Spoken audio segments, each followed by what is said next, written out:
नमस्कार, स्वागत है आपका हमारे चैनल झारखंड न्यूज नेटवर्क में। आइए जानते हैं झारखंड की 25 मुख्य बड़ी खबरों को। 21 जनवरी 2025 को शाम 4 बजे हेमंत सोरेन कैबिनेट की बैठक, होंगे अहम फैसले। मंगलवार को हेमंत सोरेन कैबिनेट की बैठक होगी। मंत्रिमंडल सचिवालय एवं निगरानी विभाग ने यह सूचना दी है। विभाग की ओर से बताया गया है कि झारखंड मंत्री परिषद की बैठक 21 जनवरी 2025 को अपराह्न 4 बजे से झारखंड मंत्रालय स्थित मंत्री परिषद कक्ष में होगी। इस बैठक में कई महत्वपूर्ण फैसले लिए जा सकते हैं।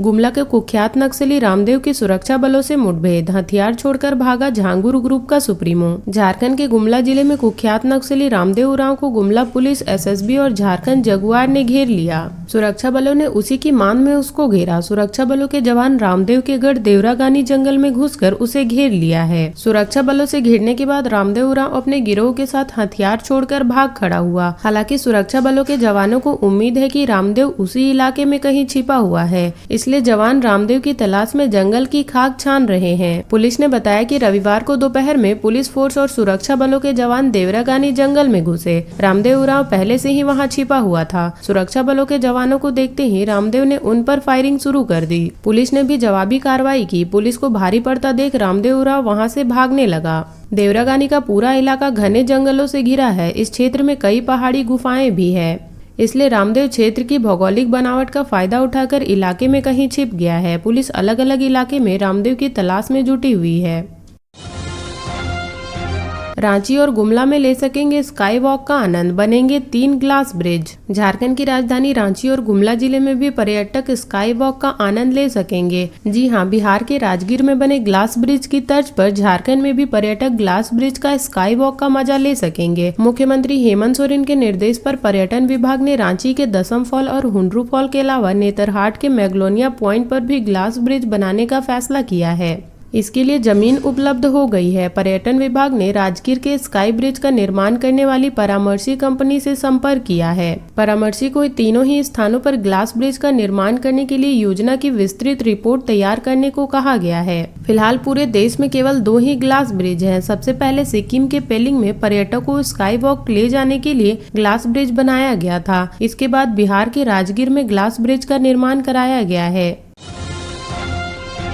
रांची में राष्ट्रीय फिल्म महोत्सव, डॉक्टर रामदयाल मुंडा जनजातीय शोध संस्थान करेगा आयोजन। झारखंड की राजधानी रांची में जुलाई 2025 में राष्ट्रीय फिल्म महोत्सव का आयोजन होगा। कार्यक्रम का आयोजन डॉक्टर रामदयाल मुंडा जनजातीय शोध संस्थान रांची द्वारा किया जाएगा। इसकी तैयारी अभी से ही शुरू कर दी गई है। इसमें देश भर के 28 जनजातीय शोध संस्थानों की फिल्में प्रदर्शित की जाएंगी। इसके अलावा ओपन कॉल एंट्री के जरिए भी निर्माता निर्देशक अपनी फिल्में प्रदर्शित कर पाएंगे। फिल्में अलग अलग 5 category, feature length, fiction, documentary, short documentary, animation और न्यू मीडिया मोबाइल से शूट होने वाली फिल्में से प्रदर्शित होंगी। संस्थान ने कहा कि नेशनल फिल्म फेस्टिवल की थीम आदिवासी समाज से जुड़े मुद्दे, पहचान, संघर्ष, सशक्तिकरण, कला, सौंदर्य, प्रकृति के साथ संबंध, उनका अपना पारंपरिक नॉलेज सिस्टम तथा आदिवासी समुदाय से जुड़े महान व्यक्तित्व होगी। सभी कैटेगरी में जूरी द्वारा चयनित फिल्मों को अवार्ड भी दिया जाएगा। फेस्टिवल में आदिवासी व गैर आदिवासी दोनों फिल्मकार भाग ले सकेंगे। पहली बार रांची में राष्ट्रीय स्तर पर फिल्म फेस्टिवल का आयोजन होगा। इसमें देश के कई राज्यों से फिल्म निर्माता, निर्देशक, कलाकार व संगीतकार का जुटान होगा। इस दौरान रांची वासियों को झारखंड मुद्दों पर बनी देश की बेहतरीन फिल्में देखने का अवसर मिलेगा।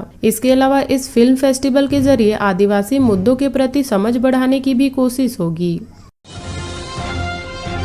अमित शाह के खिलाफ टिप्पणी मामले में राहुल गांधी को सुप्रीम कोर्ट से बड़ी राहत, झारखंड सरकार को नोटिस। भारतीय जनता पार्टी के वरिष्ठ नेता और केंद्रीय गृह मंत्री अमित शाह के खिलाफ टिप्पणी करने के मामले में कांग्रेस के पूर्व राष्ट्रीय अध्यक्ष राहुल गांधी को बड़ी राहत मिली है। सुप्रीम कोर्ट ने राहुल गांधी के खिलाफ मानहानि मामले में निचली अदालत की कार्यवाही पर रोक लगा दी। शीर्ष अदालत ने सोमवार को राहुल गांधी की याचिका पर सुनवाई करने के बाद यह आदेश दिया। कोर्ट ने झारखंड सरकार और झारखंड भाजपा के स्थानीय नेता नवीन झा को नोटिस भी जारी किया है। भारतीय जनता पार्टी के कार्यकर्ता नवीन झा ने अमित शाह के खिलाफ कथित टिप्पणी के लिए वर्ष 2019 में राहुल गांधी के विरुद्ध मामला दर्ज कराया था। वर्ष 2019 के लोकसभा चुनाव से पहले चाईबासा में अपने एक भाषण के दौरान राहुल गांधी ने कथित तौर पर अमित शाह के लिए हत्यारा शब्द का इस्तेमाल किया था। रांची की अदालत में उनके खिलाफ कार्रवाई चल रही थी। इसके खिलाफ राहुल गांधी ने सुप्रीम कोर्ट में न्यायमूर्ति विक्रम नाथ और न्यायमूर्ति संदीप मेहता की पीठ में याचिका दायर की थी। राहुल गांधी की अपील पर झारखंड सरकार और भाजपा नेता को नोटिस जारी करते हुए सुप्रीम कोर्ट ने उनसे जवाब मांगा है। राहुल गांधी ने झारखंड हाईकोर्ट के आदेश पर चुनौती दी है। हाईकोर्ट ने निचली अदालत में राहुल गांधी के खिलाफ जारी कार्यवाही को रद्द करने का अनुरोध करने वाली याचिका को खारिज कर दी है।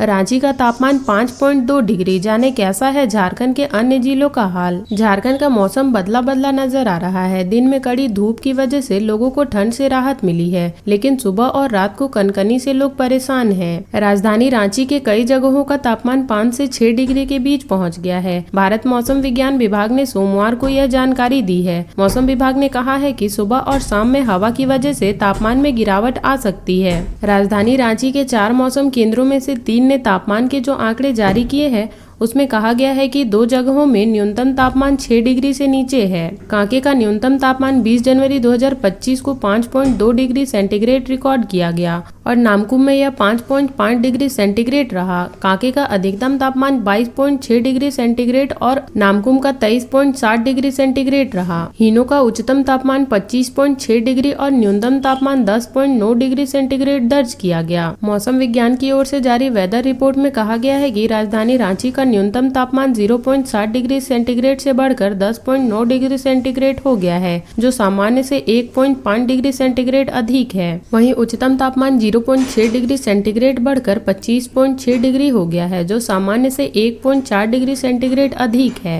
झारखंड का सबसे अधिक उच्चतम तापमान आज चाईबासा में रिकॉर्ड किया गया। यहाँ का अधिकतम पारा 31 डिग्री रिकॉर्ड किया गया। सबसे कम न्यूनतम तापमान सिमडेगा के बानों में दर्ज किया गया। यहाँ का न्यूनतम पारा 5.8 डिग्री सेंटीग्रेड रहा।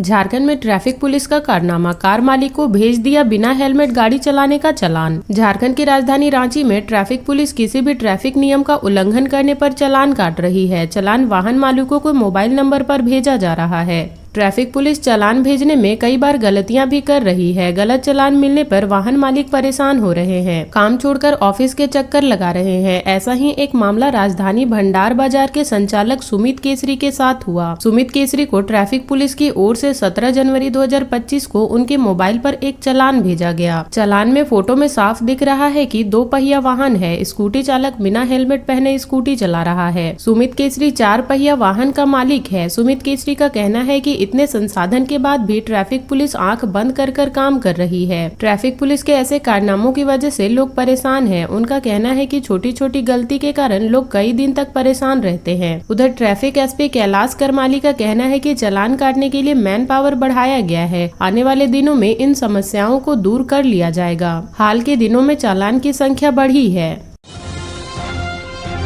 बोकारो में 100 एकड़ के वन भूमि की खरीद बिक्री की जांच करेगी सीआईडी। भू माफियाओं ने ऐसे किया था फर्जीवाड़ा। बोकारो के तेतुलिया मौजा स्थित करीब 100 एकड़ वन भूमि का फर्जी दस्तावेज बनाकर भू माफिया अंचल के हल्का कर्मी और बोकारो स्टील प्लांट के अफसरों की मिलीभगत से खरीद बिक्री के मामले की जांच अब सीआईडी करेगी। झारखंड के डीजीपी अनुराग गुप्ता और बोकारो के एसपी मनोज एस के निर्देश के बाद सीआईडी ने सेक्टर 12 थाना में दर्ज कांड संख्या 32/2024 को टेक ओवर कर जांच शुरू कर दी है। इस मामले में बोकारो वन प्रमंडल के प्रभारी वनपाल सह वनरक्षी रुद्र प्रताप सिंह की शिकायत पर प्राथमिकी दर्ज की गई है। शिकायत में कहा गया था कि इजहार अंसारी, अख्तर हुसैन और शैलेंद्र कुमार सिन्हा आपराधिक प्रवृत्ति की भू माफिया हैं। धोखाधड़ी और दूसरे के नाम पर फर्जी दस्तावेज बनाकर वन भूमि को चास अंचल के तत्कालीन हल्का कर्मचारी रंगनाथ सिंह और बोकारो स्टील प्लांट के अधिकारी जेएन सिंह, सत्येंद्र प्रसाद पांडे, सत्येंद्र सत्यार्थी, माधव प्रसाद सिन्हा व आरबी सिंह की मदद से वन भूमि की खरीद बिक्री करते रहते हैं। पूर्व में तेतुलिया मौजा की 95.65 एकड़ जमीन को इस्पात संयंत्र को वापस करना था, लेकिन वापस नहीं किया गया। भूमि को माफियाओं ने हस्तांतरित कर गमन कर लिया। जमीन की चास अंचल की ओर से जमाबंदी करने का मामला सामने आने के बाद बोकारो के वन प्रमंडल पदाधिकारी ने चास अंचल के सीईओ को पत्र लिखा। कहा कि जमीन वन भूमि है, इसलिए गलत तरीके से की गई जमाबंदी रद्द की जाए। चलती ऑटो से उठने लगा धुआं, कूदकर भागे यात्री। जैना मोड़ मुख्य सड़क पर खुंडरी पानी टंकी के पास रविवार को एक चलते ऑटो से अचानक धुआं उठने से उसमें सवार यात्री के बीच खलबली मच गई। आनन फानन में यात्रियों ने ऑटो से कूदकर अपनी जान बचाई। वहीं नजदीकी होटल वाले ने तत्परता दिखाते हुए पानी फेंककर ऑटो में आग लगने से बचाया। ऑटो तुपकाडी का बताया जाता है, जो फुसरो से सवारी लेकर जैना मोड़ जा रहा था। गाड़ी चालक ने बताया कि गाड़ी में शॉर्ट सर्किट होने से यह स्थिति उत्पन्न हुई थी। 17 जनवरी को बोकारो आएंगे इस्पात मंत्री। केंद्रीय इस्पात मंत्री HD कुमारस्वामी 27 जनवरी को बोकारो आएंगे। बोकारो स्टील प्रबंधन इस्पात मंत्री की आगवानी की तैयारी में जुट गया है। शहर की सड़कें चकाचक हो रही है। रंग रोशन का काम जोर शोर से चल रहा है। शहर के साथ प्लांट के अंदर भी साफ सफाई व रंग रोगन का काम हो रहा है। इस्पात मंत्री HD कुमारस्वामी पहली बार बोकारो आएंगे, इसलिए BSL प्रबंधन तैयारी में कोई कमी नहीं छोड़ना चाहता है। इस्पात मंत्री के साथ सेल चेयरमैन अमरेंदु प्रकाश भी बोकारो आएंगे। तो ये थी झारखंड की अब तक की बड़ी खबरें। ऐसे ही झारखंड की खबरों से अपडेट रहने के लिए हमारे चैनल झारखंड न्यूज नेटवर्क को सब्सक्राइब कर लें और बेल आइकन को प्रेस कर लें, ताकि हमारी हर वीडियो का अपडेट आप तक पहुंच सके।